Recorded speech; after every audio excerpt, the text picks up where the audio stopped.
International relation, IR। Actually इसमें relation जैसी तो कोई चीज ही नहीं है। All that matters is interest. Students को भी पढ़ते समय सब्जेक्ट का जो टेक्सचुअल मटेरियल होता है उसको सिर्फ क्रैम करके लर्न करके रिजल्ट प्रोड्यूस करने से ज्यादा जरूरी ये होता है कि अगर आप लाइफ में ग्रेटर गोल, बड़े सक्सेस की तरफ एस्पायर करते हैं तो उन बातों की समझ भी आपको होनी चाहिए, क्योंकि वो सिस्टम क्यों बनाया गया है, वो सारा सिस्टम उस तरीके से क्यों रन कर रहा है, सो दैट कल के आप अपनी लाइफ में कुछ करना चाहते हैं अलग,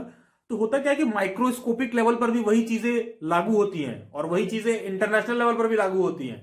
similarly goes for the subjects of Indian polity. Often students क्या करते हैं, बस उसको लर्न कर लेते हैं चीजों को। अच्छा, प्रेसिडेंट का ये होता है, राष्ट्रपति का ये होता है, MLA MLC का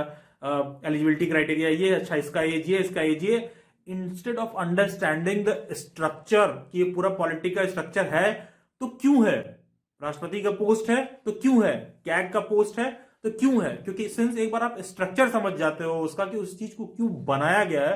तो उन सारी चीजों को लर्न करना भी मल्टीपल टाइम्स आसान हो जाता है, क्योंकि फिर वहां कुछ लर्न करने वाली चीज बचती ही नहीं है और आप एग्जाम में कंफ्यूज नहीं होते हो। In the similar manner, on the same pattern, I have tried to cover all of my polity lectures in my B.Ed classes so that students का जो अंडरस्टैंडिंग लेवल है उस सब्जेक्ट पर बहुत ही अच्छा बने, so that पढ़ने के साथ साथ आप महसूस भी कर पाओ और आपको एहसास हो कि पॉलिटी तो एक ऐसा लैब है जहां पर हमारे ऊपर रोज एक्सपेरिमेंट होता है एज अ सिटीजन, और कल को एज अ सिटीजन जब हम पावर में आ जाते हैं तो वही एक्सपेरिमेंट हम दूसरे सिटीजन पे करते हैं, and it is all about just realising it, so that not just कि आपका जो अपकमिंग एंट्रेंस एग्जाम है सिर्फ वहीं पर नहीं, फ्यूचर में आप कोई सा भी एग्जाम दे रहे हो और वहां पर आपके आगे पॉलिटी, हिस्ट्री, इन सारी चीजों के जब क्वेश्चंस आते हैं आपके आगे, तो उन क्वेश्चंस को लेकर आप इजीली मैनेज कर पाओ, कैटर कर पाओ। That is how I have tried to cover syllabus in my classes, so that एक overall mental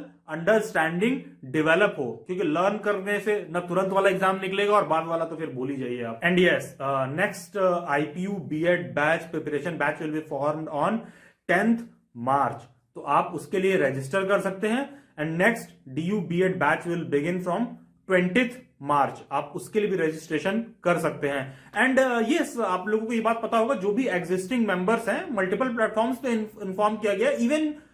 you can just register in the preparation batch, no where this facility is available. आप मात्र 1000 या 2000 day के batches में register कर सकते हैं, you can pay the fees later. ये फैसिलिटी सिर्फ एग्जिस्टिंग मेंबर्स के लिए है। That is the reason we call it as membership, so that जो भी फर्स्ट बेनिफिट हो, पहले डेली बैच से जो एग्जिस्टिंग मेंबर्स हैं उन तक पहुंचे वो सारी चीजें। तो जो बैचेस हैं, हमारा भी प्रायोरिटी है कि पहले उन्हीं लोगों को दिया जाए और वो इजिली सीट्स पे रजिस्टर कर सकते हैं just by paying a very minimum amount and lock the seat. Okay, so looking forward to see you all in the upcoming batch of IPU B.Ed on 10th March and DU B.Ed on 20th March. Thank you and God bless you. Best wishes.